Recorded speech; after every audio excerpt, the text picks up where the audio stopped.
Ito, real talk lang ha. Alam nyo kung anong pangit sa kabataan ngayon? Pagalitan lang ng konti, feeling nyo child abuse na. 'Di ba? Alam nyo ba ako?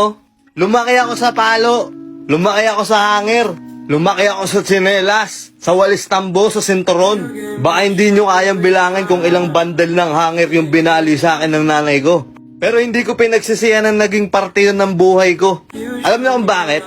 Kasi kami yung tipo ng mga kabataan na lumaking disiplinado. Kami rin yung tipo ng kabataan noon na mayroong respeto. Nakuha nyo? Eh yung ngayon wala eh. Konting kibet, sumbong sa tropa, ayoko na. Yung iba, pinapatolpo pa. Tapos yung iba, maglalayas. Puta, kala mo, kaya na nilang mabuhay mag-isa. Tapos pag naubos na yung perang kinupit nila sa nanay at tatay nila, pag wala na silang pera, di ba babalik ulit sila? Nakuha nyo?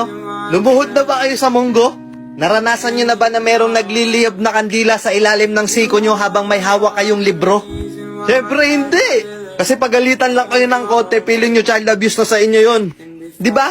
Sa mga nanonood dito na halos kaidaran ko, alam kong naiintindihan nyo ako. Na kaya tayo noon pinalaki sa palo para lumaki tayong disiplinado at merong respeto. Kuha nyo? Pansinin nyo yung mga batang spoiled at binibigay lahat ng gusto. Di ba lumalaki yung ulo? Ako yung tipo ng batang napakakulit noon. Hindi ako mapalagay noon hanggat hindi ako nakakapaglaro mula umaga hanggang hapon. Anak, halika na, uwi ka na. Maghapon ka na naman sa kalyen, punyeta ka.